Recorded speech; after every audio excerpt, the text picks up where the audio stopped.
Recording start. Okay, तो आज हम एक और किंगडम को खत्म करेंगे। हमने 2 किंगडम निपटाए। कौन से किंगडम निपटाए?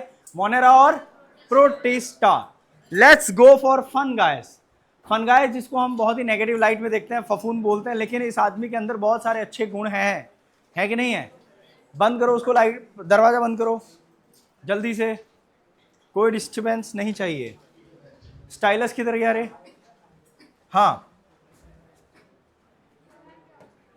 तो किंगडम फंगाई, सब लोग ध्यान दें, फोकस करें। फैन ऑफ कर दो, अब इसको चला लो, एसी को। Fungi constitute unique kingdom of heterotrophic organism. इसमें आपको हेट्रोट्रॉफिक ही मिलेंगे। ये खाना कभी नहीं बना सकते, ये खाना कभी नहीं बना सकते। इनमें हमेशा एक क्लोरोफाइलस ऑर्गेनिज्म है, ऐसा भी बोल सकते हैं इनडायरेक्टली, एक क्लोरोफाइलस। इनमें क्लोरोफिल कभी नहीं होता है, ठीक है। फिर इनमें ग्रेट डाइवर्सिटी होती है मॉर्फोलॉजी एंड हैबिटेट में। अब इसी जगह पे उन्होंने little, they have very little diversity in morphology and habitat, तो स्टेटमेंट गलत हो गया। ऐसी ऐसी बातों पे ध्यान देना है, ठीक है, इनको हल्के में नहीं लेना है। फिर आपने देखा होगा फंगाई को मॉइस्ट ब्रेड पे, यानी नमी वाली ब्रेड पे, नमी वाली ब्रेड पे, वो किधर गया अभिषेक? हाँ फिर ठीक है, मैं हिंदी में बोल रहा हूं, मैं सोच रहा हूं कहाँ है हिंदी वाले लोग। फिर रॉटन फ्रूट्स, यानी सड़े हुए फ्रूट्स पे भी पाए जाते हैं। फंगस को फफूंद लगते हुए देखा ही होगा, फल जब सड़ जाते हैं। कॉमन मशरूम अपन देखते हैं, जो अपन मशरूम बटर मसाला, पिज्जा की टॉपिंग उधर देखते हैं, है ना। और टोड स्टूल, टोड स्टूल भी फंगाई है। टोड स्टूल पॉइजनस मशरूम को बोलते हैं। किसको बोलते हैं? पॉइजनस। उसका एग्जाम्पल है अमानिटा, नीता नहीं, अमानिटा, ठीक है, आप याद रख सकते हो। क्या नाम है? अमानिटा, ठीक है। अमानिटा जो है वो पॉइजनस मशरूम का एक उदाहरण है। तो हर मशरूम आपका टेस्टी होगा या बारबेक्यू नेशन में ले जाके खाने लायक होगा, वैसा नहीं है। कुछ मशरूम आपके लिए पॉइजनस हो सकते हैं, जान लेवा हो सकते हैं। क्या हो सकते हैं? हाँ, ठीक।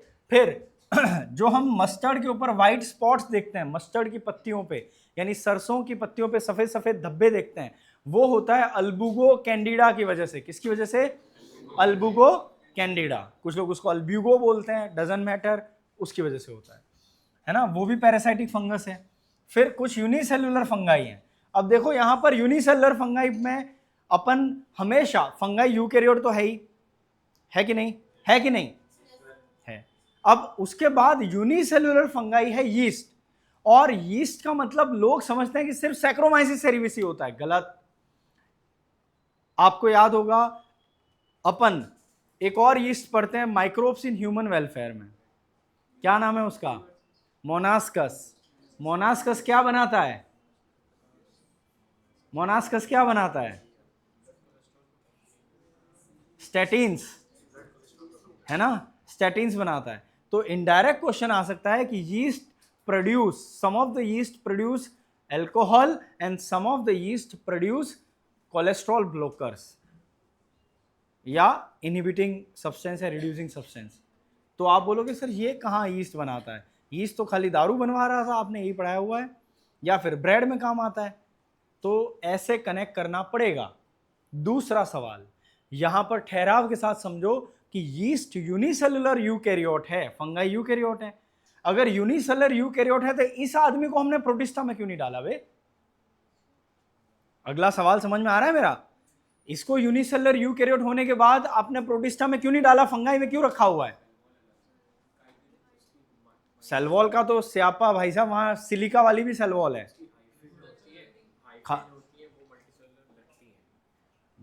ये बताया था ना मैंने, वेरी गुड शिवांग, है ना। जो कुछ कंडीशन है, जैसे शुगर सॉल्यूशन है, और ऐसी सॉल्यूशंस हैं जहां पर फंगाई यीस्ट अपना लगातार बर्डिंग करता है। क्या करता है? बढ़ पे बढ़, बढ़ पे बढ़, बढ़ पे बढ़, बढ़ बढ़ बढ़ बढ़ बढ़ बढ़ बढ़। देखो ऐसा, ओहो, बना रहा हूं, माफ करिएगा, ऐसे ऐसे ऐसे ऐसे ऐसे ऐसे ऐसे ऐसे ऐसे। तो ये अपीयर होता है लाइक माइसेलिया, जिसको हम बोलते हैं सूडो माइसेलिया, एंड ये अपीयर होता है कि मल्टी सेलुलर चीज हो। तो कुछ कंडीशन में ये अपने आप को यूनिसेलुलर के बियॉन्ड दिखा पाता है, और इसीलिए इसको फिर फंगाई में जगह दी गई है। बाकी लाइफ साइकिल तो मैच हो ही रहा है फंगाई से, आया समझ में? तो क्यों रखा यूनिसेलर यूकैरियोट होने के बाद भी? बिकॉज कुछ पर्टिकुलर कंडीशन में ये लगातार बढ़ पे बढ़ बनाता है और ऐसा अपीयर होता है कि माइसेलिया जैसा है, प्रतीत होता है, ट्रू माइसेलिया नहीं है। इसलिए अपन ने क्या बोला? सूडो यानी फॉल्स माइसेलिया। हर एक लाइन अपन ढंग से इंटरप्रेट करते हुए आगे बढ़ेंगे। समझ में आ रहा है? ठीक, चलिए अब वापस हाईलाइट पे आ जाते हैं। तो yeast used to make bread and beer, है ना, ब्रेड एंड बटर होता है, यहां ब्रेड एंड बियर की बात चल रही है। तो यूरोपियन लैंग्वेज में बात हो रही है। फंगाई कुछ डिजीज भी करते हैं प्लांट और एनिमल में, जैसे कि गेहूं के अंदर रस्ट कॉज हो जाती है ना, पक्सीनिया की वजह से। तो इन जनरल रस्ट फंगाई कौन सा है पूछेंगे तो अपन को पक्सीनिया बोलना है, जो बेसिडियोमाइसिटीज में आता है ना। The common rust fungi belongs to which class? तो बेसिडियो बोलना है। और white rust of crucifer specify किया है, व्हाइट वाली रस्ट, तो आपको बोलना है वो फाइकोमाइसिटीज में आता है, और उसमें भी प्रिसाइज ऊमाइसिटीज में आता है। ठीक है, अब आगे बढ़ते हैं। Some of our source of antibiotic, कुछ तो एंटीबायोटिक भी देते हैं, जैसे पेनिसिलिन की डिस्कवरी हुई थी, किसने करी थी? Alexander flame. वेरी गुड, चलो आगे बढ़ते हैं। फंगाई कॉस्मोपॉलिटन है, यानी सभी जगह पाए जाते हैं। ठीक है, कॉस्मोपॉलिटन, सब जगह पाए जाते हैं। Occurs in air, water, soil, animal, plant, हमारी स्किन के ऊपर भी उग जाते हैं फफूंद, 2 दिन ना नहाओ, 3 दिन ना नहाओ। ठीक है, तो आपको फंगस जो है वो हर जगह मिलते हैं। उसके बाद कुछ जगहों पे तो ये बोला जाता है कि कुछ साइंटिस्ट ने बोला है कि सबसे खतरनाक माइक्रो ऑर्गेनिज्म ही फंगाई है। ठीक है, वो वायरस नहीं है, फंगाई आपको कंट्रोल करता है। उन्होंने ये कहा है कि फंगाई जब आपकी बॉडी में इन्फेक्शन करता है तो वो ब्रेन तक जाता है और फिर हेलुसिनोजन सिक्रीट करा के अंदर रहता भी रहेगा तुम्हारे शरीर में, और तुम्हारे शरीर से ऐसी हरकतें कराएगा, तुम्हें हेलुसिनेट करा के, कि वहां जीता रहेगा और अपने तरीके की जिंदगी जिएगा। तो कहा जाता है ये और ज्यादा डेंजरस आदमी है। ठीक है, तो ये सबसे खतरनाक सूक्ष्म जीव माना जाता है कुछ साइंटिस्ट के द्वारा। Prefers to grow in warm and humid area, यही तो हमारे भारत का एनवायरमेंट है, वार्म और ह्यूमिड, यानी मॉइस्चर, नमी है, आर्द्रता है, और कैसा है? गर्मी है ना शिवानी? ऐसा ठंडा पानी लेने का, ऐसा करने का, रे ऐसा देखो तो, ऐसा कैसा करने का, बुड़ बुड़ बुड़ बुड़ बुड़, समझ में आया? जाओ करके आओ। अभी हम फूड को रेफ्रिजरेटर में क्यों रखते हैं? ताकि वहां पर बैक्टीरिया या फंगस ग्रो ना हो पाए, क्योंकि बहुत लो टेम्परेचर पे बैक्टीरिया या फंगस ग्रो नहीं हो पाते। जैसे यीस्ट का फेवरेट टेम्परेचर है 30 डिग्री सेंटीग्रेड, और बैक्टीरिया का जनरली है 37 डिग्री, जो कॉमन बैक्टीरियाज हैं। ठीक है, तो अगर आपने फ्रिज कितने डिग्री पे रहता है? 4 डिग्री कितना रहता है? ठीक है, तो फ्रिज के अंदर आपका 30 डिग्री से काफी नीचे है, तो ये लोग अपनी ग्रोथ, अगर चले भी गए अंदर हवा के साथ कहीं घुसे भी हैं, तो मल्टीप्लाई नहीं कर पाएंगे। ठीक है, इसलिए तो with exception of yeast which is unicellular, fungi are generally filamentous and multicellular. Generally वो फिलामेंटस यानी तंतुनुमा होते हैं, फिलामेंट बने रहते हैं। ठीक है, इनकी बॉडी के अंदर long slender thread like structure होते हैं। थ्रेड यानी वही धागे जैसा होता है, लंबा सा, और स्लेंडर का मतलब होता है पतला सा। कैसा होता है? पतला सा। ठीक है, इनको हम क्या बोलते हैं? Hyphae. Network of hyphae is known as mycelia. कभी कभी एग्जामिनर उल्टा कर देता है, network of mycelia is hyphae, और जल्दी जल्दी में आदमी पढ़ता है हाँ सही तो है, गलत क्या है? उल्टा है। माइसेलिया का नेटवर्क हाइफे नहीं है, हाइफे का नेटवर्क माइसेलिया है। एक प्राइमरी लेवल है, एक सेकेंडरी लेवल का ऑर्गेनाइजेशन है। सेकेंडरी वाले को प्राइमरी नहीं बोल सकते आप। बात समझ में आई? तो जल्दबाजी में पढ़ने में सेम सेम बट डिफरेंट। ठीक है, आया समझ में? फिर कुछ हाइफे होते हैं जो continuous tube filled with multinucleated cytoplasm वाले होते हैं। इसको अपन कैसा हाइफे बोलते हैं? Coenocytic hyphae. ये अपन पढ़ चुके हैं स्लाइम मोल्ड से लेके फंगाई में। जब आपका कैरियोकाइनेसिस होता है लेकिन साइटोकाइनेसिस नहीं होता है, तब आपको कैसे हाइफे दिखते हैं? तो ऐसे हाइफे दिखते हैं। ये बड़ा सा फिलामेंट है और उसमें 1 से 2 न्यूक्लियस बना, लेकिन बीच की वॉल नहीं बनी। अगर नहीं बनी तो आपको मल्टीपल न्यूक्लियस ऐसे दिखेंगे, जिसको आप मल्टी न्यूक्लिएटेड स्टेट भी बोलेंगे, हिंदी में बोलेंगे बहु केंद्रकीय अवस्था। और ऐसा क्यों हुआ? क्योंकि आपके केंद्रक का विभाजन हुआ न्यूक्लियस का डिवीजन हुआ, कोशिका द्रव्य का विभाजन यानी साइटोप्लाज्म डिवाइड नहीं हुआ। अगर वो साइटोप्लाज्म डिवाइड होता तो यहां हर जगह क्या बनता, सेप्टा, तब ये एक एक न्यूक्लियस वाला पर्सनल सेल हो जाता, लेकिन वो पर्सनल नहीं हो पा रहा है, इसका मतलब ये मल्टी न्यूक्लिएटेड है। ऐसे हाइफे को अपन क्या बोलते हैं, सिनोसाइटिक हाइफे। ये जनरली कहां देखा जाता है, फाइकोमाइसिटिस फंगाई में, जिसके एग्जाम्पल हैं अल्बुगो, म्यूकर, राइजोपस, ये लोग फेमस हैं। ठीक है, चलिए आगे बढ़ते हैं। फिर बाकी में सेप्टा पाया जाता है, सेप्टा का मतलब होता है क्रॉस वॉल, ये वाली, ये बीच की वॉल पाई जाती है। बाकी में किस में पाई जाती है, सेप्टेड फंगाई कौन है, बची हुई तीनों क्लास जो आप पढ़ते हो, एस्को, बेसिडियो और ड्यूटेरो, सब में सेप्टा होता है। ठीक है, cell wall of fungi are composed of chitin, किसकी बनी होती है, काइटिन एंड पॉलीसेकेराइड, है ना। इवन काइटिन खुद भी एक पॉलीसेकेराइड ही है ना। काइटिन किसका पॉलीमर है, नैग का, बता दू, चलो नाग देवता याद रखना। ठीक है, अच्छा अभी कभी कभी पूछते हैं कि आर्थ्रोपोडा का एक्सोस्केलेटन एंड फंगाई का भी बाहरी कवर आर सिमिलर, तो क्या गलत है इसमें, कुछ नहीं है, है ना, सेम है ना, काइटिन का ही तो बना होता है दोनों में, इसको ध्यान रखना है। कभी कभी वो जूलॉजी से कनेक्ट कर देंगे। मोस्टली बैक्टीरिया हेट्रोट्रॉफिक होते हैं and they absorb soluble organic matter from dead substances, यानी हम उसको क्या बोलते हैं, सेप्रोफाइट। तो मोस्टली हेट्रोट्रॉफिक में भी ये प्रीफर कर रहे हैं, कैसे टाइप के हैं, सेप्रोफाइटिक, यानी मृत कार्बनिक पदार्थों को खाने वाले लोग, जिसको हम कहते हैं मृत पोषी, मृत से पोषण लेने वाले, डेड ऑर्गेनिक मैटर से। ठीक है, now those depend on living plant and animal are called parasite. फिर कुछ ऐसे हैं जो दूसरों पे, जीवित लोगों पे अटैक करते हैं, वो आपके पैरासाइट यानी परजीवी कहलाते हैं। ठीक है, and they can also live as symbiotic, यानी सहजीविता भी दर्शाते हैं। तो एक वो हैं जो बंदूक लेके जाते हैं और अटैक कर देते हैं कि जो भी कुछ है हमें दे दो, ये पैरासाइट है। एक वो है कि तुम मुझे ये दो, मैं तुम्हें ये देता हूं, तो एक्सचेंज ऑफर चल रहा होता है ना, बार्टर सिस्टम चल रहा होता है, तो वो है सहजीवी लोग, कि मैं तुम्हें नाइट्रोजन फिक्स करके देता हूं, तुम मुझे खाना दो, दोनों का फायदा है, वो सिम्बायोटिक है। और तीसरे आपके हैं जो आप मर जाओ तब आपके शरीर को गला के खा जाएंगे, वो हैं सेप्रोट्रॉफिक। ठीक है, कोई दिक्कत। सेप्रोट्रॉफिक में दो प्रकार होता है, सेप्रोजुइक, सेप्रोफाइटिक। फाइटिक का मतलब है डेड प्लांट मैटर को खाते हो तो सेप्रोफाइटिक हैं, और सेप्रोजुइक का मतलब हो गया जो डेड एनिमल हैं, कि आपने एक्सीडेंट कर दिया, कोई डॉग मर गया, है ना, और फिर उस मरे हुए डॉग को आप 2-4 दिन आके बाद आके देखोगे तो खाली कंकाल मिलेगा, उसके मांस खा गया कोई, कौन खा गया, तो वो जो सॉइल में बैक्टीरिया या फंगस है वो खा गए, तो वो वाली बात है। ठीक है, आगे बढ़ते हैं हम।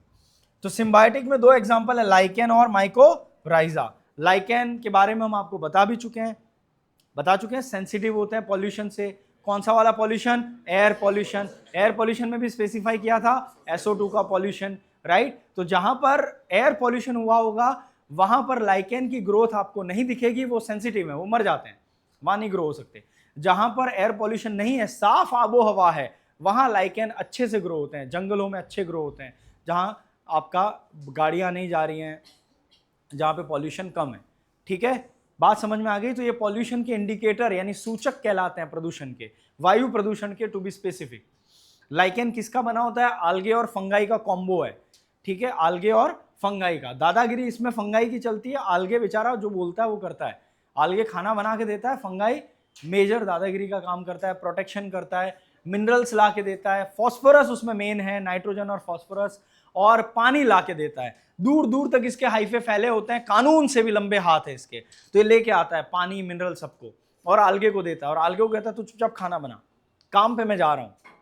इस टाइप के रिलेशन को मास्टर स्लेव रिलेशन कहते हैं। मास्टर इज फंगाई, जिसको हम बोलते हैं माइकोबायोन्ट, माइको यानी फंगल पार्टनर, एंड जो आल्गे है जो बेचारा सिर्फ खाना बना के दे रहा है, उसको अपन स्लेव बोला जाता है इस रिलेशनशिप में, और उसको बोलते हैं फाइकोबायोन्ट। फाइको का मतलब होता है आल्गे।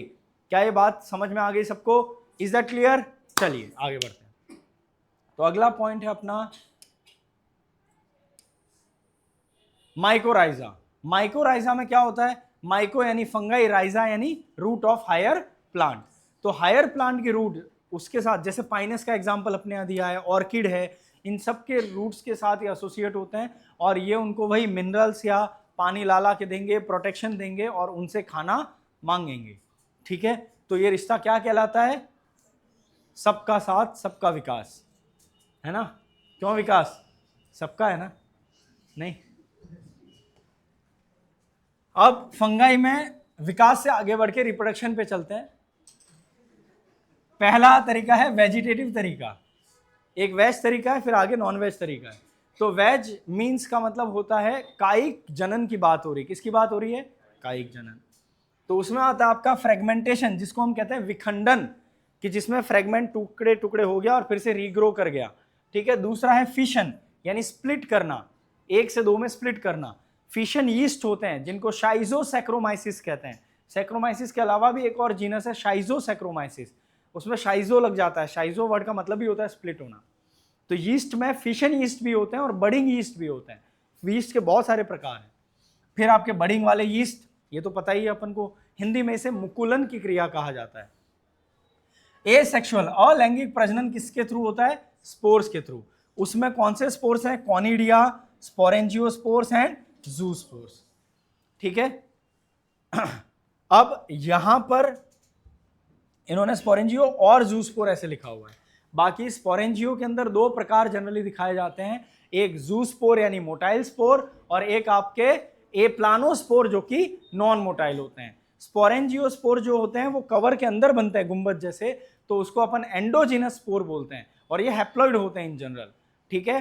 तो स्पोरेंजियोस्पोर या जूस्पोर की बात करोगे, है ना, तो स्पोरेंजिया के अंदर जो बनते हैं उनको स्पोरेंजियोस्पोर्स बोलते हैं। और स्पोरेंजियोस्पोर्स दो प्रकार के होते हैं, एक जिसमें फ्लैजिला प्रेजेंट और एक जिसमें फ्लैजिला नहीं है। स्पोरेंजिया ये होता है, इसके अंदर बनते हैं जो स्पोर्स कवर के अंदर। क्या है ये? कोई बात नहीं, हम भी एडजस्ट करेंगे। तो ये स्पोर स्पोरेंजियोस्पोर। अब इसमें दो वैरायटी है, या तो ये या ये। ठीक है, भाड़ में जाओ तुम। हाँ, आ गया समझ में? क्लियर है? तो यहां फ्लैजिला प्रेजेंट है तो उसको जूस्पोर बोलेंगे और जिसमें नहीं प्रेजेंट है उसको एप्लानोस्पोर बोलेंगे। और कॉनिडिया जो है ये कवर के अंदर बन रहे हैं, तो स्पोरेंजियोस्पोर के दोनों प्रकार एंडोजिनस यानी अंदर बनने वाले या आंतरिक बीजाणु कहे जा सकते हैं। दूसरा वाला जो है कॉनिडियोस्पोर, कॉनिडियोस्पोर जो है वो बाहर खुले में बनते हैं, उनको किसी का डर नहीं है। उसमें ऐसी ब्रांचेस बनती हैं और ब्रांचेस पे ब्रांचेस बनती हैं और उसके ऊपर इस तरह से स्पोर्स बनते जाते हैं खुले में। इसके ऊपर कोई कवर नहीं है, कवर नहीं है, खुले में। इसका मतलब इसको हम बोलेंगे एक्सोजीनस स्पोर्स। एक्सो यानी बाहर, एग्जिट वहां से आता है। ठीक है, बाह्य बीजाणु कहेंगे, बिना किसी कवर के बनते हैं। कॉनिडिया का बात रिवाइज हो गया, क्लियर हो गया। ये भी हैप्लॉइड है, ये भी हैप्लॉइड है, एसेक्सुअल है। तो सवाल आया haploid, asexual, motile and endogenous किसके कैरेक्टर हुए? Zoospore. Haploid, endogenous but non motile, aplanospore. Haploid, exogenous, asexual spore, conidiospore. ठीक है, क्लैरिटी से ध्यान रखना। चलो आगे बढ़ते हैं। इनका बंद हो गया ना वो शटर, तुम्हारा पास्ट। तो अब सेक्सुअल रिप्रोडक्शन पे चलते हैं। सेक्सुअल रिप्रोडक्शन में ऊस्पोर, एस्कोस्पोर एंड बेसिडियोस्पोर आते हैं। ऊस्पोर जो है वो आपका ऊमाइसिटीज में देखा जाता है और ऊमाइसिटीज अपने यहां पर एनसीईआरटी ने फाइको में कवर कर रखी है। फाइको के अंदर दो प्रकार आते हैं, जाइगोमाइसिटीज और ऊमाइसिटीज, दोनों एनसीईआरटी ने उस हिसाब से दिया है। ठीक है, दोनों के एग्जाम्पल एक साथ दे दिए फाइको के अंदर। तो फाइकोमाइसिटीज में एक आता है ऊमाइसिटीज, आप उसका सब कैटेगरी समझ लो। तो ऊमाइसिटीज जो है उसके अंदर आपको सेक्सुअल रिप्रोडक्शन जो स्पोर बनता है उसको ऊस्पोर बोलते हैं और वो 2n होता है, दो गैमेट के मिलने से बनता है। तो ऊस्पोर का प्लॉइडी लेवल आपसे पूछेंगे तो ऊस्पोर का प्लॉइडी लेवल आपको लिखना है 2n और सेक्सुअल स्पोर है, यहां लिखा ही है। फिर एस्को और बेसिडियोस्पोर मियोसिस से बनते हैं, तो इनका प्लॉइडी लेवल है n। क्या है? n। बेसिडियोस्पोर जो होते हैं वो बेसिडियम से बाहर निकल के बनते हैं, तो ये सेक्सुअल और एक्सोजिनस हैप्लॉइड स्पोर हैं। ये एस्कोस्पोर एस्कस के अंदर बनते हैं, अंदर कवर के, ठीक है। तो इनका हैप्लॉइड लेकिन एंडोजिनस स्पोर होगा। आया समझ में? और कौन सा? सेक्सुअल, ये भी सेक्सुअल। तो sexual haploid exogenous basidiospore, sexual haploid endogenous, और सेक्सुअल डिप्लॉइड ओस्पोर। जाइगोस्पोर भी सेक्सुअल और डिप्लॉइड है। जाइगोमाइसिटीज में जाइगोस्पोर बनता है रिप्रोडक्ट फ्यूजन के बाद, और उस माइसिटीज में ओस्पोर बनता है, और ये दोनों किस कैटेगरी में आते हैं? फाइकोमाइसिटीज में। Is that clear? हाँ, ठीक है।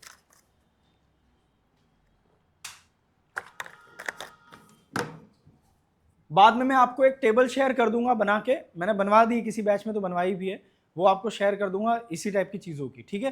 तो अपन क्विक रिवीजन बाद में भी कर सकते हैं। Let's move.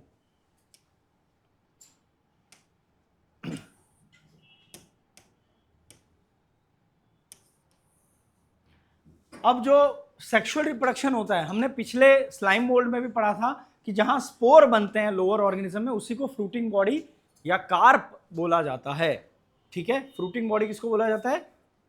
जहां पर स्पोर्स बनते हैं। तो बेसिडियोमाइसिटीज में जहां बनते हैं उसको अपन बेसिडियोकार्प बोलते हैं। जो मशरूम आप देखते हो उसका छतरी देखते हो, दैट इज बेसिडियोकार्प। जो एडिबल पार्ट है वो बेसिडियोकार्प है। कभी सवाल आ जाए कि एडिबल मशरूम में या एगेरिकस में अपन क्या खाते हैं, so that is fruiting body, basidiocarp. Carp word अपन ने पढ़ा है मॉर्फोलॉजी में, कार्प इज फॉर फ्रूट, है ना। एपीकार्प, मिजोकार्प, एंडोकार्प नहीं पढ़ा है? ऐसे क्या शक्लें देख रहे हो भाई? कार्प है ना, CARP, ठीक है। चलो, अब सेक्सुअल रिप्रोडक्शन में 3 स्टेप्स हैं। कितनी स्टेप्स हैं? 3। तो नंबर ऑफ स्टेप पे कभी सवाल पूछ लिया, there are 2 major steps in sexual reproduction ना, 3। वो एक्सप्लेन नहीं कर रहा कौन सी स्टेप है, बस 2 लिखा। एग्जाम के प्रेशर में आपको याद भी नहीं आ रहा 2 थी कि 3 थी? 3 थी। कौन सी 3 थी? पहले प्लाज्मोगेमी, यानी जहां पर साइटोप्लाज्म का फ्यूजन होता है, यानी कोशिका द्रव्य का फ्यूजन होता है ना। तो जब 2 कोशिकाएं पास आती हैं, 2 हाइफे तंतु पास आते हैं, तो दोनों के कोशिका द्रव्य यानी साइटोप्लाज्म आपस में मिलते हैं, प्लाज्म मिलते हैं, तो प्लाज्मों का गैमी यानी फ्यूजन, जुड़ना, संलयन, कोशिका द्रव्य का संलयन। बात समझ में आई? सेकेंड स्टेज में कैरियोगेमी होता है। कैरियो का मतलब होता है न्यूक्लियस, तो न्यूक्लियस का फ्यूजन बाद में होता है, ठीक है। कुछ प्लांट बोल रहा हूं, फंगाई में, लोअर फंगाई में आपका कैरियोगेमी इमीडिएटली होता है, फाइकोमाइसिटीज। एस्को और बेसिडियो में डिले होके होता है। मैंने आपको लॉजिक के साथ बताया था कि डिले क्यों होता है। चलिए, meiosis in zygote resulting in haploid spores, और उसके बाद तीसरा स्टेज है कैरियोगेमी के बाद मियोसिस एंड स्पोर फॉर्मेशन। तो मियोसिस करके आप स्पोर्स बनाते हो, ठीक, क्लियर? यहां पे आगे बढ़े, चलो। जब एक फंगस सेक्सुअली रिप्रोड्यूस करता है तो 2 haploid hyphae compatible mating type के, कंपेटिबल का मतलब है आपस में उनकी कुंडली मैच हो रही है, कंपेटिबल का मतलब ये है मैचिंग वाले, है ना, जिनके 36 गुण मिल रहे हैं, वो वाले लोग, वो आपस में हाइफे लेके आते हैं, ठीक है। और फिर दे कम टुगेदर एंड फ्यूज, वो आपस में फ्यूज हो जाते हैं, उनका मिलन होता है, और फिर फ्यूजन से 2 हैप्लॉइड सेल्स इमीडिएटली आपके डिप्लॉइड सेल में कन्वर्ट हो जाती हैं। कुछ फंगाई में, जो मैंने अभी बोला था, कौन से की बात हो रही है? ये फाइकोमाइसिटीज। तो तुरंत डिप्लॉइड सेल बनती है, यही आपका जाइगोस्पोर या oospore है फाइकोमाइसिटीज में। फिर इन अदर फंगाई यानी एस्को एंड बेसिडियो, हायर फंगाई में द इंटरविनिंग यानी मध्यांतर में, बीच में एक स्टेज आती है जिसको हम बोलते हैं डाइकैरियोट स्टेज, यानी 2-2 न्यूक्लियस है अंदर। ये बोल सकते हैं मेरे 2-2 न्यूक्लियस, और ऐसी अवस्था को आप द्विगुणित अवस्था 2n नहीं बोलते, इसको आप बोलते हैं 2 हैप्लॉइड न्यूक्लियस प्रेजेंट हैं, 2 हैप्लॉइड यानी n+n, 2 अगुणित केंद्रक हमारे में हैं, ये कहोगे, ठीक है। इसको कभी भी 2n नहीं लिखना है, n+n लिखेंगे। तो ये नहीं बोलना सर n+n तो 2n ही हुआ ना, क्या मैथ्स नहीं आती क्या, तभी बायोलॉजी पढ़ा रहे हो बे? नहीं, इसको इधर मैथ्स नहीं घुसेड़नी है, इधर बायोलॉजी में ही रुकने का है। आया समझ में, है ना। मैथ्स में मल्टीप्लाई होता है, अपने में मल्टीप्लाई होके सेल 1 से 2 बनाता है, उधर गुणा होता है, ठीक है। तो बहुत सारी चीजें एग्जैक्ट नहीं है।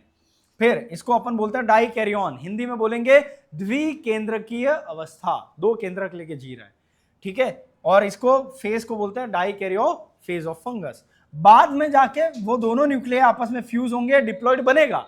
ऐसा नहीं कि जिंदगी में कभी उसके भी न्यूक्लियस मिलने की मौका नहीं मिलेगा। मैंने इसको समझाया था कि वो सगाई हो गई है, प्लाज्मोगेमी हुई है, लेकिन दो आत्माओं का मिलन अभी नहीं हुआ है, शादी नहीं हुई है, सगाई एंगेजमेंट करिए खाली। तो वो वाली स्टेज है ये डाइकैरियन स्टेज, ठीक है। उसके बाद fungi from fruiting bodies in which reduction division occurs leading to formation of haploid spores. बाद में फिर आपने पहले लेट्स से ऊस्पोर बनाया, जाइगोस्पोर बनाया, तो जाइगोस्पोर बनने के बाद कुछ देर के बाद वहां से स्पोरेंजिया निकलता है और स्पोरेंजियोस्पोर बनते हैं मियोसिस से, और वो हैप्लॉइड है, वो एसेक्सुअल है।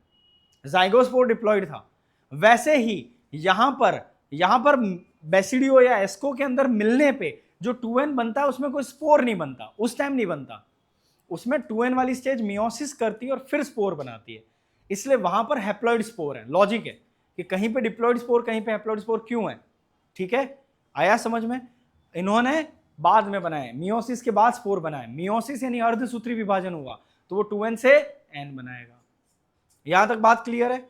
अब कौन कौन से मेथड हैं जिसके आधार पे आप वर्गीकरण करोगे, क्लासिफिकेशन करोगे? तो ये क्वेश्चन भी आता है, और कौन सा नहीं है इनमें से पूछते हैं।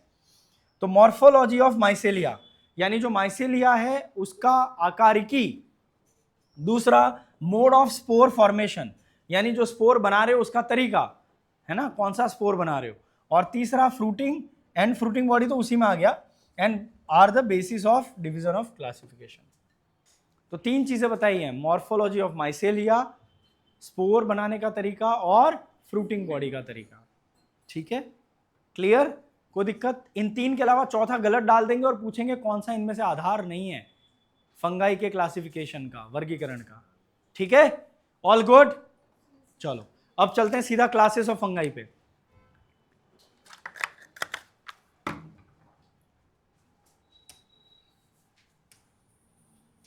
फाइकोमाइसिटिस, अच्छा ये डायग्राम्स देखते रहना है, इसका लेबलिंग पता होना चाहिए। ये ए में जो दिया है व्हाइट व्हाइट वाला कौन है, वो म्यूकर, ठीक है। बी में जो डायग्राम दिया है कौन है, एस्परजिलस। तो कई बार वो पूछेंगे ये वाला डायग्राम देके कि ये जो बंदा है ना एस्परजिलस, इनडायरेक्टली नाम नहीं देंगे, ये जिसका डायग्राम हमने बनाया है, ये डायग्राम पिक्चर में दिया है, इस आदमी में एंडोजिनस सेक्सुअल स्पोर और एक्सोजिनस एसेक्सुअल स्पोर बनते हैं, ट्रू या फॉल्स, ऐसा करके घुमाएंगे।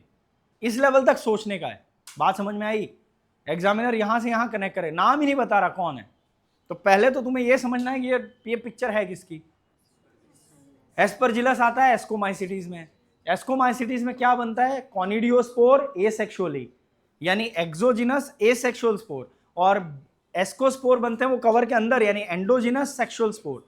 तो अगर ये लाइन लिखी है तो ट्रू है, ऑपोजिट लिखी है कि एंडोजिनस सेक्सुअल एसेक्सुअल और एक्सोजिनस सेक्सुअल, तो फॉल्स है।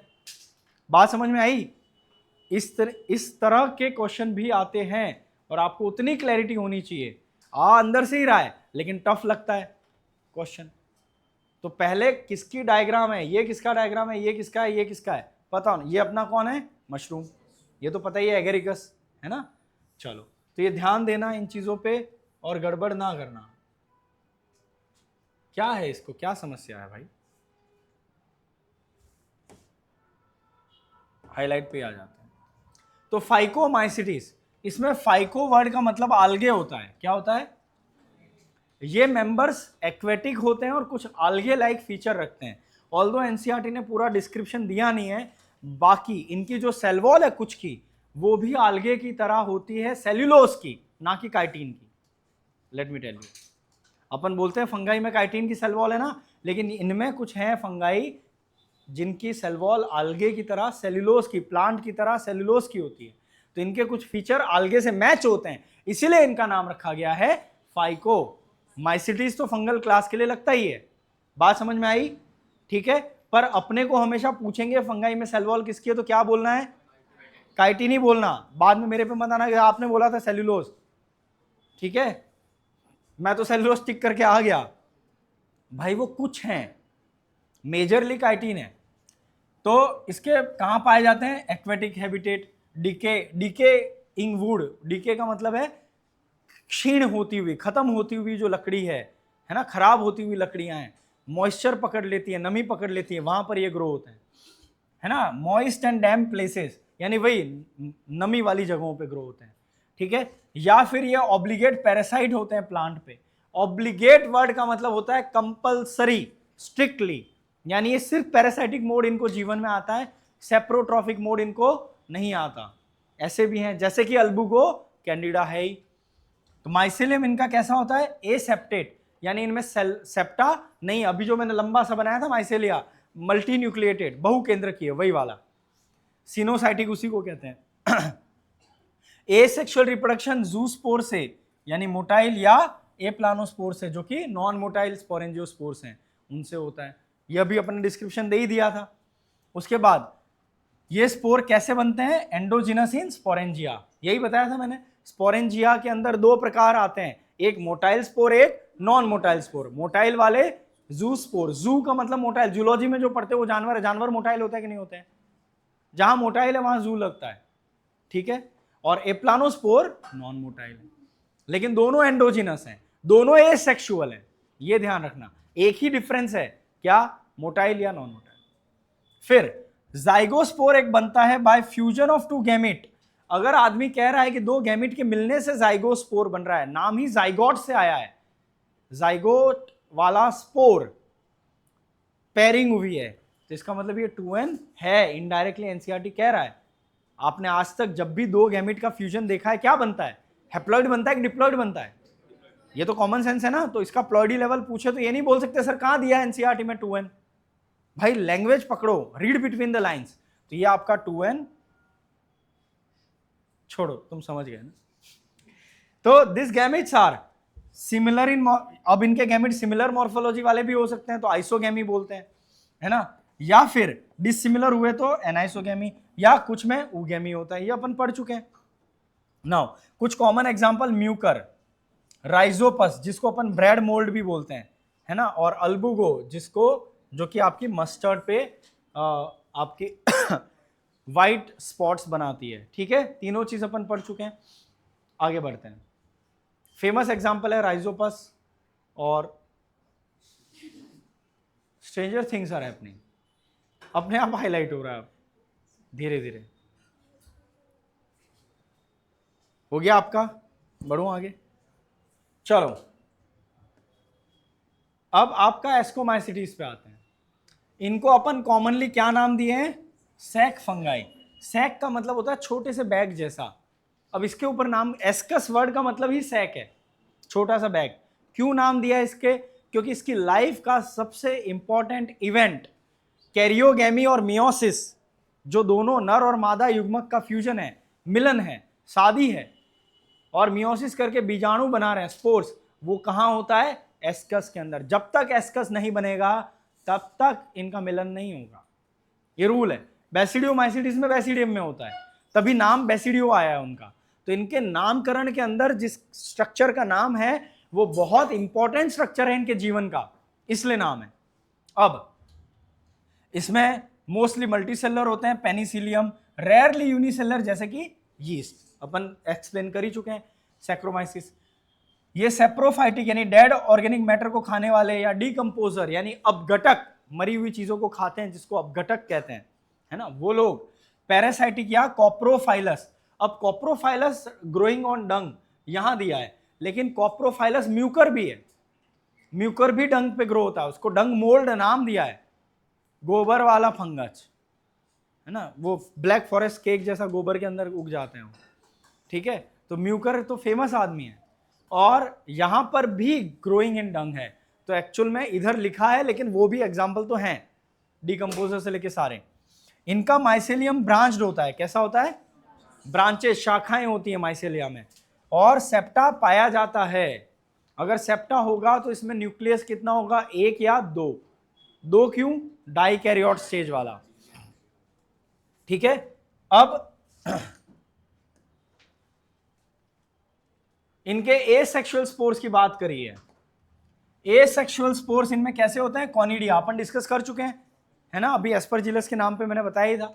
कॉनिडिया कैसे बनते हैं, बाहर की तरफ, तो एक्सोजीनसली हैं, खुले में बनते हैं। डायग्राम के साथ अभी हल्का सा बताया था, है ना, स्पेशलाइज्ड माइसेलियम, वो माइसेलियम अपने आप को वो ब्रांचिंग बनाता है और स्पेशल स्ट्रक्चर बनाता है, राइट अनिकेत? नहीं, गलत बता दिया? ओके। कॉनिडिया जर्मिनेट होके क्या बनाते हैं? माइसेलिया। वही कॉनिडियोस्पोर्स रिलीज होंगे और फिर जर्मिनेट होके क्या बनाएंगे? नया माइसेलिया, नया फिलामेंट, नया तंतु बना देंगे, ठीक है। सेक्सुअल स्पोर्स को अपन क्या बोलते हैं? एस्कोस्पोर्स। ये कहां से होगा? अब यहां पे ये, थैंक यू। सेक्सुअल स्पोर्स को अपन बोलते हैं एस्कोस्पोर्स। और ये एस्कोस्पोर्स कैसे बनते हैं? अपन ने डायग्राम के साथ बताया था आपको, कवर के अंदर बनते हैं, है ना। तो सैक लाइक एस्कस के अंदर, एस्काई प्लूरल है, एस्कस सिंगुलर है।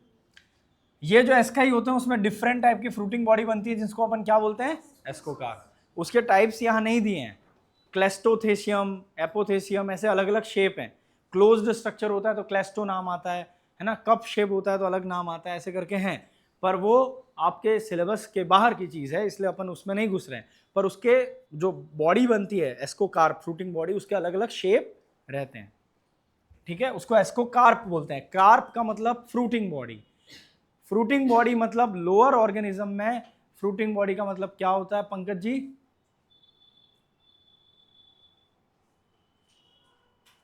क्या होता है?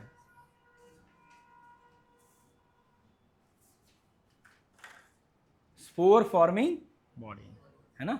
चलिए, एस्परजिलस जैसे कि इसका एग्जांपल है, क्लेविसेप्स इसका एग्जांपल है, न्यूरोस्पोरा एग्जांपल है। और न्यूरोस्पोरा बायोकेमिकल और जेनेटिक्स में यूज हुआ है, इसलिए इसका नाम दूसरा रखा गया था, ड्रोसोफिला ऑफ प्लांट किंगडम, क्योंकि अर्लियर ये फंगाई प्लांटे में थे इसलिए, ठीक है।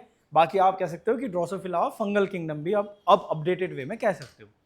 Many members are morels and truffles, ये एडिबल होते हैं and they are considered delicacies. अब इसमें ध्यान देना है, कई बार सवाल आता है एडिबल मशरूम के उदाहरण कौन से हैं, और उसमें मोरेल, ट्रफेल, एगेरिकस ऐसे करके 4-5 नाम दे देते हैं, क्लेविसेप्स और पेनिसिलियम, ये 4-5 नाम दिए। तो आप क्या प्रिफर कर लेते हो पता है? मोरेल ट्रफेल भी टिक करके आते हो। भाई साहब, मोरेल ट्रफेल एडिबल फंगस है, मशरूम नहीं है। एग्जामिनर यहां खेल रहा है। एडिबल मशरूम एडिबल है, एडिबल एस्कोमाइसिटिस एडिबल है, पर सारे एडिबल चीज मशरूम नहीं है ना, ये समझना पड़ेगा। ये छोटी छोटी बातें हैं, बात समझ में आई? और ये डिफरेंस क्रिएट करता है, हम बेवकूफी करके आ जाते हैं। एडिबल फंगस लिखा हुआ, हम एडिबल मशरूम ही मान रहे हैं सबको। Morel and truffle are ascomycetes, they are not mushroom. समझ में आया? तो एडिबल हैं, एडिबल फंगस कितने हैं तो अब काउंट करो सबको, एडिबल मशरूम कितने हैं तब मोरेल ट्रफेल काउंट नहीं होंगे। क्लियर है बात? चलिए, फिर एस्परजिलस के लिए मैंने आपको 2-3 पॉइंट बताए थे। एस्परजिलस नाइजर सिट्रिक एसिड बनाता है, पढ़ते हैं अपन माइक्रोब्स में। एस्परजिलस फ्लेवस अफ्लाटॉक्सिन्स बनाता है, कार्सिनोजन होता है, कैंसर कॉजिंग होते हैं। फिर मैंने आपको बताया था क्लेविसेप्स अर्गोट डिजीज करवाता है, अर्गोटीन ड्रग होता है, ठीक है, वो अबॉर्शन कॉज कर सकता है प्रेग्नेंट लेडीज में वो ड्रग। न्यूरोस्पोरा, उसके लिए जेनेटिक्स की बात आती है, वो ड्रोसोफिला कहलाता है। पिंक मोल्ड भी कहलाता है, एक जमाने में ये भी सवाल आया है, रेडिश या पिंकिश कलर होता है। बेसिडियो पे चलते हैं। अब इनमें कई बार ये लोग एग्जाम्पल्स पे खेलते हैं कि थोड़े फाइको के एग्जाम्पल, थोड़े बेसिडियो के, थोड़े एस्को के, और वो तीनों क्लास के 3-3 एग्जाम्पल डाल के और आपको पूछेंगे how many of the following produce endogenous spores in endogenous sexual spores. तो आपको एंडोजिनस सेक्सुअल स्पोर का मतलब हुआ एस्कोस्पोर। तो एस्को के एग्जाम्पल ढूंढने उन 7-8 एग्जाम्पल में से। आया समझ में? इस तरह से खेलते हैं। कभी कभी पूछते हैं how many of them produce exogenous asexual and endogenous sexual spore, तो ये भी एस्को की बात चल रही है। How many of them do not produce any asexual spore but exogenous sexual spore, तो ये बेसिडियो की बात चल रही है।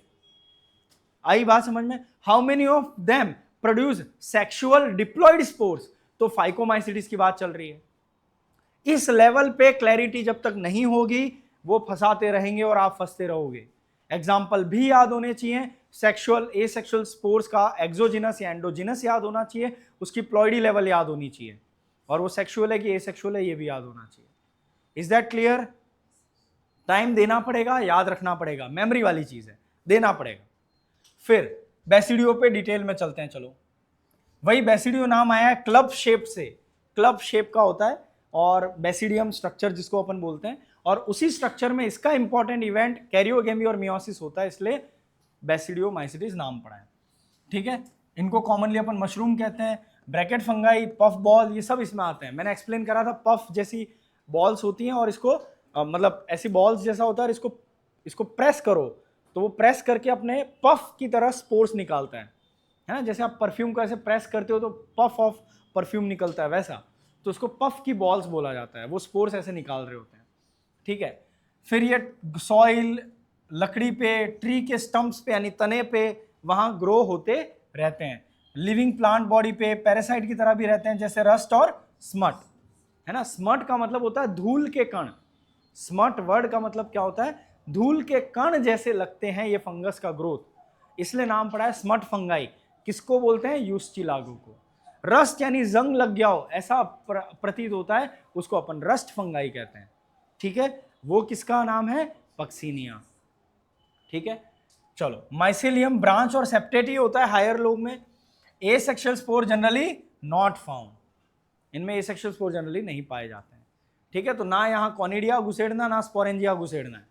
ठीक है, वेजिटेटिव रिप्रोडक्शन फ्रेगमेंटेशन से कॉमनली हो जाता है। सेक्स ऑर्गन इसमें एब्सेंट होते हैं, मैंने बताया था। अब इसका इंटरप्रिटेशन ऐसा भी आ सकता है कि जैसे जैसे इवोल्यूशन हुआ है फंगाई में, वैसे वैसे इन्होंने सेक्सुअल चीजों को सिंप्लीफाई किया है। So evolved fungi are sexually simplified, तो ट्रू स्टेटमेंट है। कैसे ये प्रूव होता है? The sex organs are absent, reason में डाल देंगे because sex organs are absent in basidiomycetes, तो ये असर्शन और रीजन ट्रू है और करेक्ट एक्सप्लेनेशन है। ये इस लाइन का रीड बिटवीन द लाइंस वाला स्टेटमेंट है। Is that clear? चलो, अब इसमें वही प्लाज्मोगेमी होगा, दो हाइफे सोमेटिक सेल पास आएंगे। यहां ये समझना है, आप बोलोगे सर सेक्स ऑर्गन ही नहीं है तो सेक्सुअल रिप्रोडक्शन कैसे होगा? तो नॉर्मल सोमेटिक सेल, जैसे ये उंगली है, ये सोमेटिक पार्ट है, it is not reproductive part, ये हाइफे पास आए। रिप्रोडक्टिव पार्ट उनका गैमेटेंजिया या ऐसा नाम होता है। ठीक है, और वो पास आके रिप्रोड्यूस कर रहे थे। यहां कोई स्पेशल स्ट्रक्चर नहीं बन रहा, सिंपल नॉर्मल कायिक कोशिका, vegetative cell, somatic cell, soma यानी बॉडी की सेल नॉर्मल, वो आती है। जननांग नहीं आते हैं, रिप्रोडक्टिव ऑर्गन नहीं आते हैं, और फिर वो फ्यूज होके सेक्सुअल रिप्रोडक्शन ही कर रहे हैं।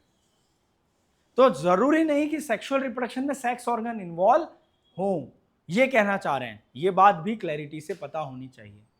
कहां दिखती है ये? एडवांस फंगाई में, ये सबसे एडवांस फंगाई है। ठीक है, ये हो गया। The resultant structure is dikaryote which ultimately give rise to basidium. सबसे ज्यादा डाइकैरियोट स्टेज सबसे लंबी इन्हीं में होती है। जितना इवॉल्व्ड फंगाई है उतना ज्यादा लंबी डाइकैरियोट स्टेज होगी। क्यों? मैंने आपको समझाया था, जितने ज्यादा डाइकैरियोट उतना ज्यादा सेल्स आपस में फ्यूज करके डिप्लॉयड सेल बनाएंगे, उतना ज्यादा सेल्स में मियोसिस होगा। हर मियोसिस, भले वो सेम दोनों न्यूक्लियाई मिले हैं, लेकिन हर मियोसिस पैकाइटिन स्टेज पे अलग रंग दिखाता है, रिकॉम्बिनेशन का डिग्री अलग होता है, रैंडम होता है। तो भले वो दोनों सेम न्यूक्लियाई हैं, वो आपको मियोसिस के थ्रू अलग अलग स्पोर्स देंगे। Variation in spore, more variation in spore, more chances of survival and adaptation in unfavourable condition. ये इवोल्यूशनरी एडवांटेज है, hence they are going for this. तो जितना इवॉल्व्ड फंगाई है उतना डाइकैरियोट स्टेज लंबी है। वो 1 से 2 सेल, 4 सेल, लाखों सेल में 2-2 न्यूक्लियस बांटता है। इनके लाइफ साइकिल में बोला जाता है सेकेंडरी माइसेलिया डोमिनेंट है। सेकेंडरी माइसेलिया वो होता है जो डाइकैरियोट वाला होता है। यूनिन्यूक्लियस वाला जो इनिशियल वाला है वो कम देर के लिए जीवन में, इनके जीवन काल में आपको डोमिनेंट दिखेगा 2-2 न्यूक्लियस वाला स्टेज। बेसिडियो ने वो करा है। क्यों करा है मैंने समझाया है, इसका इवोल्यूशनरी एडवांटेज है। फाइकोमाइसिटीज में ऐसा कुछ नहीं, इमीडिएटली फ्यूज हो जाते हैं क्योंकि वो लोअर फंगाई है। ठीक है, बात समझ में आई? एक एक चीज क्लैरिटी से समझ में आ गई। चलो, now karyogamy and meiosis takes place in basidium, इसलिए तो नाम बेसिडियो है। हमेशा ये रेट डिटरमाइनिंग स्टेप है। बेसिडियम तभी बनेगा या बेसिडियम बनेगा तभी मियोसिस और वो कैरियोगेमी होगा। ये सिग्नल है, ये हिंट है उनका कि हम बेसिडियम बनाएंगे तभी ये होगा फ्यूजन, उसके पहले नहीं होगा। ठीक है, तो उनका एक क्रिटिकल होगा थ्रेशोल्ड कि हम इतनी सेल्स में बांट देंगे हर स्पीशीज का अपना, तब हम बेसिडियम बनाएंगे। वो हर स्पीशीज का अपना होता है। तो अपनी स्पीशीज में है ना कि भाई तुमने डिसाइड कर रखा है कि मैं 30 की उम्र के बाद ही शादी करूंगा, किसी ने डिसाइड करा मैं 40 में करूंगा, किसी ने कहा मैं 25 में भी कर लूंगा, या मुझे ऐसा कंडीशन मिलेगी तब कर लूंगा। तो उन्होंने हर स्पीशीज ने अपना डिसाइड करा होगा कि मैं इतनी सेल्स में डाइकैरियोट बांटने के बाद बेसिडियम बनाऊंगा और फिर फ्यूजन होगा, फिर स्पोर्स बनेंगे और मैं रिलीज कर दूंगा। हर मियोसिस डिफरेंट स्पोर बनाता है। क्यों? सेम आंसर मियोसिस में दिया है अपने एनसीईआरटी में, इसीलिए सेम पेरेंट्स के सारे बच्चे एग्जैक्टली सेम नहीं हैं, क्योंकि आपके स्पर्म हर बार अलग बन रहे हैं, वेरिएशंस हैं। आपका ही डीएनए था ना, सेम बंदे का डिप्लॉयड न्यूक्लियस है, लेकिन exchange of genetic material very करता है हर बार। हैंस योर स्पर्म्स और योर एग्स, सेम लेडी और सेम बंदे के स्पर्म और एग सेम नहीं होंगे हर बार के, उसमें वेरिएशन होगी कॉम्बोज की। कभी कैपिटल टी के साथ कैपिटल आर होगा, कभी कैपिटल टी के साथ स्मॉल आर होगा। यहां से हिंट मिलनी चाहिए मैं क्या कहना चाह रहा हूं। ठीक है, चलो। प्रोड्यूसिंग 4 बेसिडियोस्पोर्स, यहां 4 बेसिडियोस्पोर बनते हैं। एस्कोस्पोर में कॉमन है 8 एस्कोस्पोर पर एस्कस। ये दिया नहीं एनसीईआरटी ने, लेकिन पुराने जमाने में आता था तो बता देता हूं। 4 से 8 बनते हैं, कुछ स्पीशीज में 4 है, कुछ में 8 है, पर कॉमन इज 8 एस्कोस्पोर पर एस्कस। इसमें 4 है, इसमें 4 ही बनते हैं। वो मियोसिस से 4 स्पोर आते हैं, उसके बाद एक राउंड माइटोसिस करते हैं। कोई सोच रहा हो कि कैसे, तो मैं बता देता हूं। Basidiospores are exogenously produced on basidium. Exogenously, बाहर बनता है। कैसे? अगर डायग्रामेटिकली देखना चाहो तो अगर ये बेसिडियम है, उसके अंदर जाके फ्यूजन हुआ, उसके बाद आप देखोगे तो स्पोर्स जो बनेंगे वो आपके ऐसे बाहर निकलते हैं, बेसिडिया से बाहर निकल के 4 स्पोर, ये रे बेसिडियोस्पोर, चारों बाहर निकले। एस्को के अंदर वो अंदर बनते हैं, तो ये एंडोजिनस हैं, अंदर बनते हैं। ये बाहर खुले में बन रहे हैं तो एक्सोजिनस। ये बाह्य बीजाणु हुए, वो आंतरिक हुए। बात एकदम क्लियर हुई? किसी को कोई दिक्कत यहां तक? यहां हर एक पॉइंट क्वेश्चन है अपने आप में, और इसको घुमाया जा सकता है और कॉम्प्लेक्स लेवल पे कि एंडोजिनस, एक्सोजिनस, हैप्लॉइड, डिप्लॉइड, सब। ये भी हैप्लॉइड थे, ये भी हैप्लॉइड है, ये सेक्सुअल थे, ये भी सेक्सुअल है, बस एक अंदर है और एक बाहर है। यहां भी अंदर बाहर का खेल है। ठीक। सेक्सुअल स्पोर फाइकोमाइसिटिस के डिप्लॉइड है, लेकिन zygospore and oospore both are diploid. Basidia are arranged in fruiting body, तो इसको अपन बोलते हैं basidio carp. Carp is fruiting body, fruit, उसमें स्पोर बनते हैं। तो आपका एडिबल पार्ट मशरूम में ये जो देखते हो ना आप, जिसको अपन खाते हैं, ये बेसिडियो कार्प है। ठीक है, इसमें गिल्स होते हैं, इसको गिल्स बोलते हैं।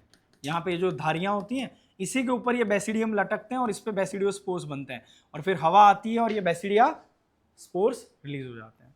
वैसे छतरी के ऊपर ही नीचे गिल्स के अंदर छोटे छोटे से बेसिडियम, बेसिडियम के ऊपर बाहर की तरफ बेसिडियोस्पोर स्प्रेड।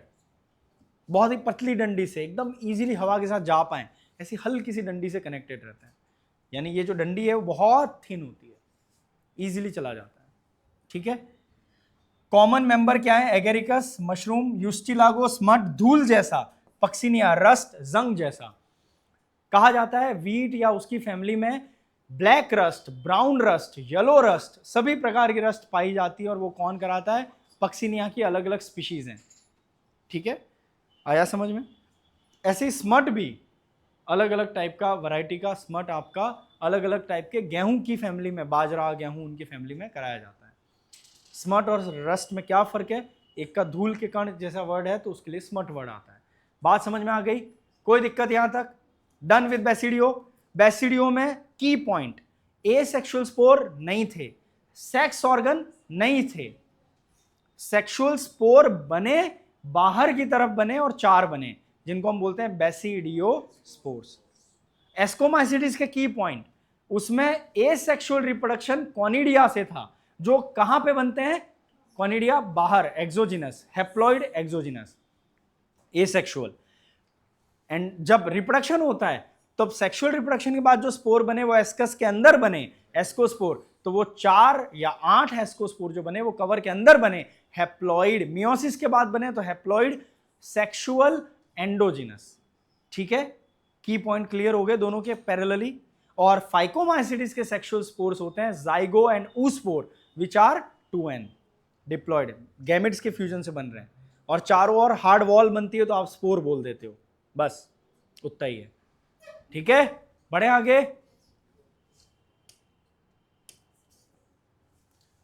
भाई ये क्या कर दिया मैंने, कुछ कुछ अलग अलग होते रहता है रे। चलो लास्ट क्लास, इसके बाद क्लास आपकी भी छुट्टी हो जाएगी। लास्ट क्लास ड्यूट्रोमाइसिटीज है। ड्यूट्रो वो लोग हैं, मैंने आपको एक्सप्लेन भी करा था, विकास पहले से मुंह छुपा रहा है ना, जिसको आप अपनी क्लास में विकास के नाम से जानते हैं, वो किसी और क्लास में बाबर आजम के नाम से जाना जाता है। बात समझ में आई है ना? तो ये वो लोग हैं जिनका आधार कार्ड अभी क्लियर नहीं है, कागज नहीं दिखाएंगे बोल रहे थे। तो इनके जब कागजात और अंदर की बात पता चली तो इनके तार जुड़े हुए थे लाहौर की उस चौथी गली के 5वें मकान से। ठीक है, तो ड्यूट्रोमाइसिटिस की बात करते हैं। Deutero commonly known as imperfect fungi. Imperfect क्यों बोला? क्योंकि इनका सेक्सुअल लाइफ साइकिल हमें पता होता नहीं है, ऐसा नहीं है एक्चुअली, पर कई जगह ऐसा लिखा हुआ आता है सेक्सुअल साइकिल इज एब्सेंट, और अपन को टिक करना है ट्रू है, क्योंकि अब नहीं पता है तो एब्सेंट ही बोल रहे हैं, पर टेक्निकली डिप्लोमेटिकली बोलना चाहिए हमें नहीं पता है। ठीक है, एब्सेंट नहीं है, जब पता चलता है तो आपको भेजना पड़ता है एस्कोर बेसिडियो में। तो इनकी खाली एसेक्सुअल या वेजिटेटिव स्टेज ही हमको पता है। ठीक है, when sexual forms are discovered, जब जैसे इनकी सेक्सुअल लाइफ साइकिल पता चलती है, अंदर की डिटेल पता चलती है, डिस्कवरी हो जाती है, हम इनको उठा के पटक देते हैं उस रेस्पेक्टिव क्लास में, और मोस्टली वो एस्को या बेसिडियो ही निकले हैं। क्या रे ले ले ले ले ले ले तुम एस्कोस्पोर बना लेते इतने दिन, किधर थे एस्कोस्पोर, किधर छुपा के बना लेते, आओ आओ चलो चलो निकलो इधर से, चलो चलो चलो चलो, उंगली पकड़ के बैठ एस्को में, उसको भगा के आप एस्कोमाइसिटिस में भेज देते हैं। जैसे विकास का पता चला कि ये बाबर आजम है लाहौर का, जैसे क्लियर हुआ कागजात से, इसके फोन कॉल ट्रैप किए, सब पता चला, भाई साहब को उठाया, फ्लाइट में बैठाया, पहले चाय पिलाई अभिनंदन सिंह जैसी, फिर उगलवाया, उसके बाद गाड़ी में बैठा के भेज दिया लाहौर में, डिपोर्ट कर दिया कि जाओ उधर अपनी जगह पे, इधर नहीं घूमने का। बात समझ में आ गई? क्लियर है? तो ये वो लोग हैं जिनका पूरा कहानी आपको नहीं पता है, पता लगते ही आप उनको वहां रवाना कर देते हो। तो they are moved into the classes they rightly belong to. ठीक है, it also possible that asexual and vegetative stage have been given one name, इसलिए मैंने समझाया कि इनका एसेक्सुअल स्टेज को आप इस नाम से जानते हो और इनकी सेक्सुअल स्टेज किसी और नाम से ऑलरेडी जानी जाती है। लाहौर जाके पूछोगे तो सब जानते हैं विकास को, लेकिन किस नाम से? बाबर। और वहां उसकी सेक्सुअल साइकिल पता है, 2 बीवियां हैं वहां अलाउड है वे 15 टाबरा है इसके।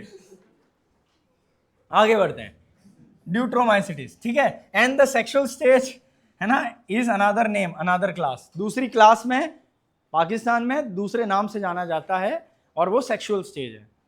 ठीक है, later when the linkages are established, तार जोड़े जाते हैं, ठीक है, तो फंगाई आर करेक्टली आइडेंटिफाइड, तब असलियत पता चलती है, करेक्टली आइडेंटिफाई होता है, और फिर मूव्ड आउट ऑफ ड्यूट्रोमाइसिस, तब इधर से भगा देते हो आप, तब तक इधर रहेंगे। ठीक है, once the perfect stage of members of deutero are discovered they are often, प्रायः काम होते हैं एस्को या बेसिडियो, उसमें भी काफी तरह आपको एस्को मिलते हैं। क्लासिकल एग्जांपल बताते हैं आपको, जिब्रेलिन बनाने वाला जो जिब्रेला फ्यूजिकोराई है वो पहले ड्यूट्रो में था, जैसे उसकी सेक्सुअल साइकिल पता चली उसको एस्कोमाइसिटिस में शिफ्ट किया। क्लासिकल फेमस एग्जांपल है जो अपन जानते हैं अपनी पहचान में। तो दे रिप्रोड्यूस ओनली बाय, अब जब तक नहीं पता है सेक्सुअल साइकिल तब तक तो आप यही बोलोगे कि हम खाली इसका एसेक्सुअल स्टेज जानते हैं, और उसमें सिर्फ एक ही चीज होती है कॉनिडिया। भैया कॉनिडिया जनरली वैसे भी किसमें होते हैं? एस्को।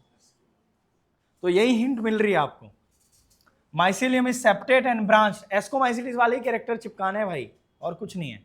और कुछ सेप्रोफाइटिक हैं, कुछ पैरासाइटिक हैं, और large number are decomposer. Large decomposer कौन से नंबर में? लार्ज। ठीक है, decomposer of litter, litter word का मतलब होता है कचरा, कचरे का अपघटन करते हैं, जो सड़े गले पत्ते, मरे हुए जानवर, उन सबको साफ करके जाते हैं, खा जाते हैं, निपटा देते हैं, डकार भी नहीं लेते। लीटर यानी कचरा, कचरे को साफ करते हैं। सफाई कर्मचारी हैं, नेचर के प्राकृतिक। हेल्प इन मिनरल साइक्लिंग, जब ये मृत चीजों को खाते हैं तो कुछ चीजें अपने में रखते हैं और कुछ मिट्टी को दे आते हैं। तेरी मिट्टी में मिल जावा वाला साइकिल है। तो मिट्टी को मिनरल्स और पोषण को रिसाइकल करके देते हैं, इसलिए अपन इसको बोलते हैं मिनरल रिसाइक्लिंग। ठीक है, एग्जाम्पल क्या है? Alternaria, Colletotrichum and Trichoderma. Trichoderma नाम सुना ही होगा, साइक्लोस्पोरिन बनाता है, माइक्रोब्स में पढ़ते हैं। किस टाइप का ड्रग है ये? इम्यूनोसप्रेसेंट, जिनको लीवर ट्रांसप्लांट, हार्ट ट्रांसप्लांट, वो किडनी ट्रांसप्लांट किया उसको दिया जाता है, ताकि अपनी इम्यूनिटी को पुचकार नहीं, अभी भड़कने का नहीं, खर्चा किया है रे, वो बीवी ने किडनी दी है बेवड़े को, अभी है ना गड़बड़ हो जाएगा, तो वो वाली सिचुएशन है। कलेक्टोट्राइकम फेल्केटम, ये है red rot of sugar cane कराता है। शुगर केन के अंदर, गन्ने के अंदर लालिमा ले आता है, लाल लाल कलर के पैचेस दिखते हैं। इसका मतलब गन्ना ज्यादा पक गया ऐसा नहीं है, गन्ना सड़ चुका है, फंगस लगी है। ठीक है। और अल्टरनेरिया सोलेनी, सोलेनी यानी सोलेनम ट्यूबरोसम में आलू के अंदर डिजीज करता है, और अर्ली ब्लाइट ऑफ पोटैटो करता है। अर्ली ब्लाइट का मतलब है जब आलू उगाया जाता है उसके अर्ली सीजन में, इनिशियल सीजन में इन्फेक्शन होता है, वो ये करता है। लेट सीजन में जो करता है वो फाइटोफोरा इन्फेस्टेंस है, जो कि ऊमाइसिटीज यानी फाइकोमाइसिटीज से बिलोंग करता है, और वो करता है late blight of potato. Blight यानी सड़ाना, फंगल इन्फेक्शन।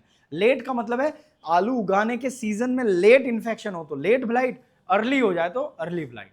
अर्ली ब्लाइट वो करता है जो सिलेबस में लेट है, मैंने ऐसे याद रखा है, और लेट ब्लाइट वो करता है जो सिलेबस में पहले है, तो कंफ्यूजन नहीं होता है। ठीक है, याद रखने का तरीका तक बता दिया है। यहीं पे आपका फन गाइस का फन खत्म होता है।